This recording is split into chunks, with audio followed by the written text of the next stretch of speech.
어차피 집에서 게임하실 때 혼자 게임하시잖아요.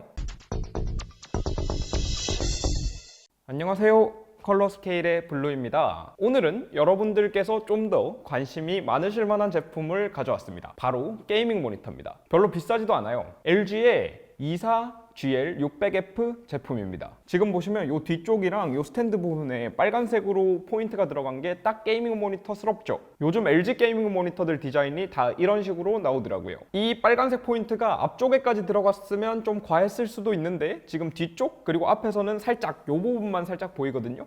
그래서 적당하게 포인트가 들어간 것 같습니다. HDMI 2개, DP 하나 꽂아줄 수 있고요. 이 HDMI나 DP 통해서 들어오는 오디오 신호를 빼줄 수 있는 3.5파이 단자가 하나 들어가 있습니다. 참고로 스피커는 없습니다. 자, 근데 어차피 모니터 화면이 제일 중요하잖아요. 다른 거는 이 정도로만 보고 화면에 대한 이야기로 빨리 넘어가겠습니다. 게이밍 모니터에서 제일 중요한 건 화면 주사율과 반응 속도입니다. 화면 주사율은 1초에 몇 장의 그림을 보여주는지를 숫자로 나타낸 건데요. 1초에 60장의 그림을 보여주면 60Hz가 되는 거고 1초에 144장의 그림을 보여주면 144Hz가 되는 거죠. 이 주사율이 높아지면 화면이 좀 더 부드럽게 움직이고요.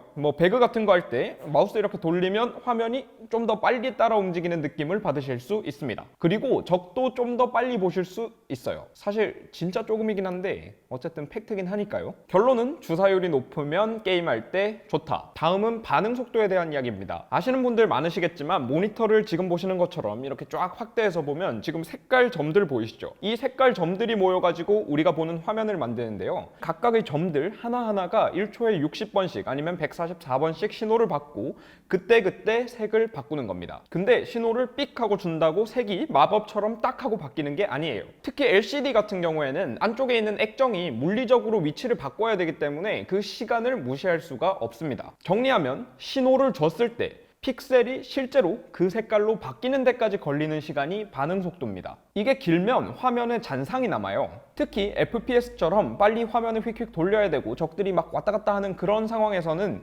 잔상이 남으면 당연히 적들을 제대로 못 보겠죠. 반응 속도는 짧을수록 게임하는데 좋습니다. 자, 오늘 소개해드리는 LG의 24GL600F 제품은 144Hz의 주사율을 지원합니다. 우리가 보통 쓰는 게 60Hz 모니터라는 걸 생각해보면 2배도 넘는 거죠. 자, 실제로 144Hz로 작동하는지 한번 확인해 보겠습니다. 확인해보니까 실제로 144Hz로 동작하고 있네요. 근데 참고로 요 144Hz 게이밍 모니터 구입하시려면 사용하고 계시는 CPU나 그래픽카드가 해당 게임에서 144프레임을 뽑아낼 수 있는지를 먼저 확인해주세요. 그게 아니면 이 모니터의 최대 성능을 제대로 사용할 수가 없습니다. 제가 도움되시라고 요즘 많이 하시는 배그, 롤, 옵치 요 세 가지에 대해서 FHD에서 144프레임을 구동하기 위해서 필요한 평균 사양들을 정리해봤으니까요. 게이밍 모니터 구매하실 때 도움이 되셨으면 좋겠습니다. 자, 어쨌든 저는 144Hz가 정말 좋은지 한번 확인하러 가보겠습니다. 이게 게임을 켜기 전부터 체감이 됩니다. 지금 이렇게 바탕화면에서 마우스만 움직여봐도 그게 체감이 돼요. 144Hz로 했을 때 무슨 마우스 포인트가 버터 발라놓은 것처럼 정말 부드럽게 움직입니다. 자, 그러면 이제 실제로 게임에서도 체감이 되는지 확인해보기 위해서 오버워치 훈련장을 한번 들어가 볼게요. 이렇게 마우스 돌렸을 때 일단은 60Hz인데 괜찮은 것 같아요. 부드럽게 느껴져요. 자, 그러면 이제 요거를 144Hz로 바꾸고 어떤 느낌인지 한번 확인을 해 보겠습니다. 자, 게임 옵션에서도 144Hz 바꿔주시고요. 엄청 부드러워. 이게 이렇게 돌렸을 때 부드러움도 꽤 차이가 나고요. 그리고 사실 이 모니터는 144Hz 모니터니까 144Hz에 맞게 응답 속도가 세팅이 돼 있단 말이에요. 그래서 잔상도 훨씬 적네요. 화면 돌릴 때 이게 훨씬 부드러워졌어요. 60Hz보다. 이거는 그냥 막눈이 봐도 체감이 될 것 같아요. 제 생각에는. 훨씬 부드러워졌어. 정말.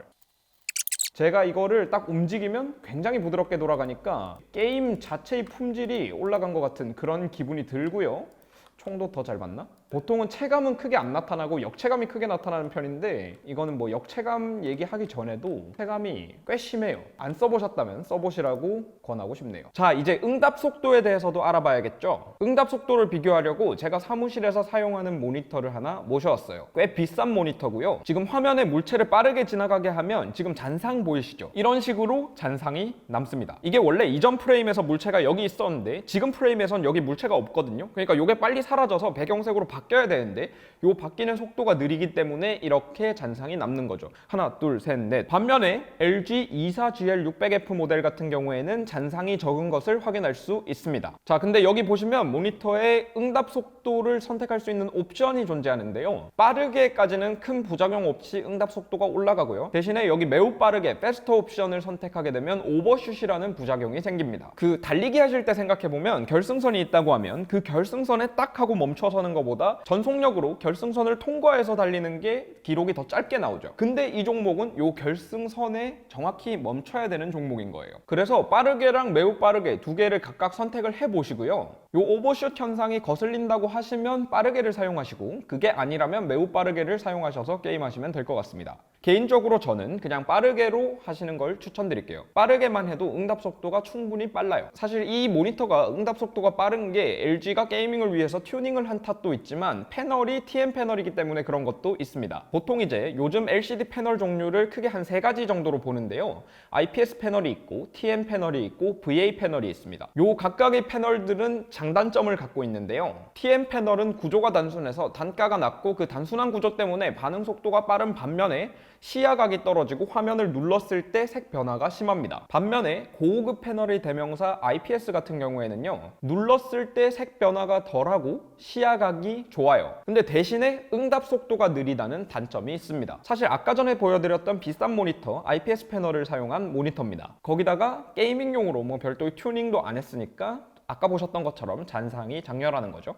사실 TN 패널의 저렴한 가격이랑 시야각이 안 좋다는 문제, 요거 두 개가 합쳐지면서 TN 패널 이코르 쓰레기, 약간 요런 인식이 퍼져 있는데요. 사실 게이밍 모니터에서 TN 패널은 그렇게 나쁜 선택이 아닙니다. 어차피 집에서 게임하실 때 혼자 게임하시잖아요. 혼자 게임할 때도 물론 화면이 엄청 커지면요, 시야각이 중요해요. 왜냐하면 화면 중앙을 볼 때랑 화면 가장자리를 볼 때랑 시야각이 다르거든요. 얘는 크기가 24인치밖에 안 되기 때문에 정면에서 볼 때는 시야각에 큰 문제가 없습니다. 화면 크기 얘기가 나온 김에 화면 크기에 대해서 얘기를 좀 더 해볼게요. 이 모니터 같은 경우에는 방금 말씀드린 것처럼 화면 크기가 24인치인데요. 사실 요즘 나오는 대세 모니터들에 비하면 화면 크기가 좀 작은 편이죠. 근데 사실 경쟁적인 게임을 할 때는 큰 화면이 그렇게 도움이 안 됩니다. 우리 눈의 시야각이 엄청 넓은 것 같죠? 지금 저 같은 경우에 지금 손을 여기서 왔다 갔다 해도 요 손과 요 손이 움직이는 게 눈에 보이는데요. 근데 이 넓은 시야각에는 함정이 숨어 있습니다. 우리 눈이 볼 수 있는 범위 중에서 정말 제대로 볼 수 있는 범위는 그렇게 넓지 않습니다. 사이즈가 좀 있는 책 같은 걸 펴놓으시고요. 요 중간 부분, 움푹 들어간 부분에 시선을 고정시키고요.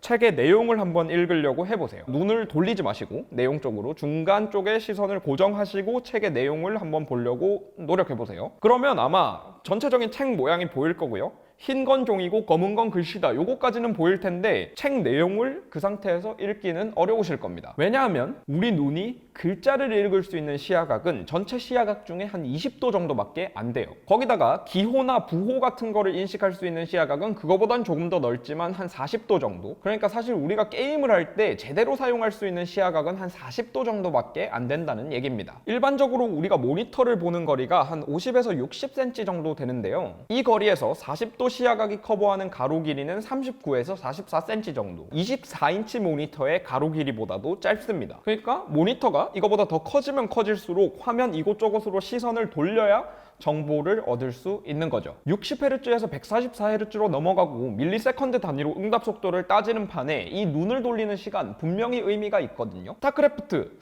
요즘은 스타는 잘 안 하죠. 롤이나 배그 같이 화면 전체에 계속해서 어떤 것들이 등장을 하고 그 것들을 잘 봐야 이길 수 있는 그런 종류의 경쟁적인 게임을 하실 때는 오히려 화면 크기가 너무 큰 것보다는 적당히 작은 게 유리할 수도 있습니다. 물론 그런 거 말고 RPG 게임이나 그래픽이 엄청 좋아서 그래픽을 구경하는 게임들 같은 경우에는 큰 화면을 썼을 때 느낄 수 있는 효과가 분명히 있어요. 뭔가 영화를 보는 것 같은 느낌, 거기다가 내가 그 세계에 몰입되는 느낌, 이런 효과들을 기대할 수 있는데, 그런 게임들을 사실 주로 하신다면 주사율이나 응답 시간이 메인이 되는 게이밍 모니터들보다는 색을 좀 더 정확하게 보여주고, 그리고 HDR을 제대로 지원하고, 이런 요소들에 좀 더 초점을 맞춰서 모니터를 찾는 게 맞을 것 같습니다. 이 모니터는 어떻게 표현해야 될까요? 진짜 전투용 장비? 그러니까 내가 게임을 해서 너를 이기겠다, 여기다가 몰빵해 놓은 전투용 장비 같은 느낌? 정말 게이밍 모니터라는 장르에 잘 어울리는 그런 모니터라고 할 수 있겠습니다. 지금까지